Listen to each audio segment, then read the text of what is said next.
I lost 3 people in 3 years. My dog. My older brother. My mother. When I came home, there was no one there to greet me. The silence was so heavy that I'd leave the TV on just to have some noise. Then one night, my phone rang. A friend sent me a photo. A huge dog. There was nothing but weariness in his eyes. And as I looked at that photo, something happened inside me. I can't describe it, but in that moment, everything changed. There are some losses that hit you even harder the second time around. First, I lost my dog, who had never left my side for 14 years. Buddy. He was old. I knew he'd go. But knowing doesn't prepare you. It never does. The pain hadn't even subsided yet when my older brother, Marcus, passed away. A sudden heart attack. He woke up in the morning. By evening, he was gone.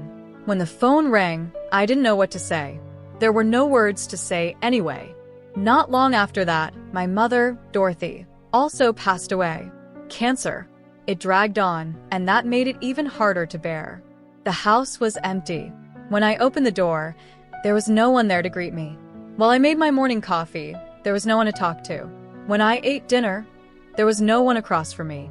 The silence was sometimes so heavy that I'd leave the TV on just to have some sound in the house. Before going to sleep, I'd turn that sound off.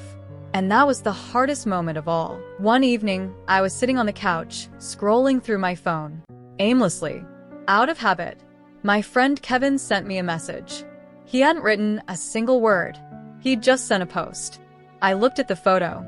A huge, dark-colored cane Corso, rescued from a breeding farm, saved from euthanasia at the last minute, waiting at a rescue center. His name was Atlas. I stared at the photo for a long time. There was something strange in his eyes. It wasn't anger or fear, just exhaustion. A deep, bone-deep exhaustion. It was as if he'd been waiting for a long time for someone to come and say, "You're safe now." I couldn't sleep that night. I got up in the morning and hopped in the car. The rescue center was a small but cozy place. Sandra, one of the staff members, greeted me. I listened to what she had to say about Atlas. He was born on a breeding farm and was nothing more than an investment vehicle for people. They tried to use him over and over again, but when he didn't work out, they discarded him. Thanks to a tip, he was rescued at the last minute. He has a hard time trusting people, Sandra said. He lets you get close, but he doesn't bond. He keeps his distance from everyone. I went over to Atlas. He was large, with heavy, unblinking eyes, sitting motionless. He looked at me. For a long time. I held out my hand. He sniffed it. He didn't pull away, but he didn't come closer either. Sandra seemed surprised. He usually won't even let you do that much. I signed the papers. On the way home, Atlas sat in the back seat. He didn't make a sound. He just stared out the window. I didn't say anything either. We both knew how to keep quiet. We got home, but Atlas just couldn't seem to get used to me. A few months had passed. My sister Nicole came to visit us with her 3-year-old daughter, Lily.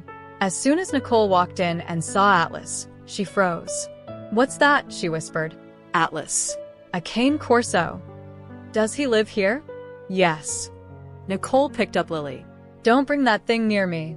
But Lily had other plans. She slid out of Nicole's arms. Lily stopped. Nicole said. Lily either didn't hear her or didn't want to. Both were possible. Atlas was in the living room at the time. Lily walked toward him in small steps. Nicole tried to catch up with her, and I tried to step in between them. Lily stopped right in front of Atlas. They looked at each other. Lily wasn't afraid at all. There was only curiosity in her eyes. Pure, innocent curiosity, unaware of anything. Then Lily leaned down. She touched Atlas's nose with her little hand. Atlas didn't move. Lily laughed. That innocent, childlike laugh that lit up her whole face. Atlas's tail wagged. Slowly. But he was wagging it. Nicole stood behind them, her hands on her chest, her mouth agape as she watched. So did I. Because Atlas had never warmed up to anyone that quickly before. He'd kept his distance from me for months. But to Lily, to that little hand, that innocent gaze, he'd surrendered in a matter of seconds. Lily called him Atlas. She just couldn't pronounce the S properly. Whenever he heard the name Atlas, His ears would perk up, and he'd jump to his feet. One day, Nicole turned to me. That dog doesn't even get up when I call him, but the moment he hears Lily's voice, he springs to his feet. I know, I said. He chose Lily. One weekend, Lily was sitting in the garden picking flowers. Atlas went over to her and lay down. Lily began placing the flowers she'd picked on Atlas's head. 1 flower, 2 flowers, 3 flowers. Atlas didn't move a muscle. He just lay there with those flowers on his big, heavy head. Lily was laughing. I was taking pictures from a distance, my eyes welling up. That dog, who for years had been treated as a workhorse on a farm, who had narrowly escaped euthanasia, and who couldn't trust people, was letting a 3-year-old girl place flower crowns on his head. And nothing in my life had ever seemed so right. Atlas had an interesting habit. He didn't just bark like normal dogs. When he was happy, he made strange sounds. Sometimes he'd hum, and sometimes he'd growl at length, as if he were answering me. But when Lily came over, those sounds doubled. Lily would tell him things, and Atlas would reply. The two of them would talk like this for hours. No one else understood, but the two of them did. Or at least that's how it felt to them. One day, Nicole said this. Lily keeps asking about Atlas at home. Every day she asks, "Are we going to see Atlas?" I laughed. Atlas is waiting for you every day anyway. If you're watching this story and it's touching you in some way, please like and subscribe right now. Because what Atlas taught me and Lily is coming up next. It was just one thing Atlas did during the hardest days. Whenever I was feeling down, he was the first to notice. I don't know how he knew. Maybe from my voice, maybe from the way I walked, or maybe he just sensed it. He'd quietly come over to me. Without asking for anything, he'd rest his head on my lap. He didn't want to play, he didn't want a treat, and he didn't want to go outside. He'd just stay there.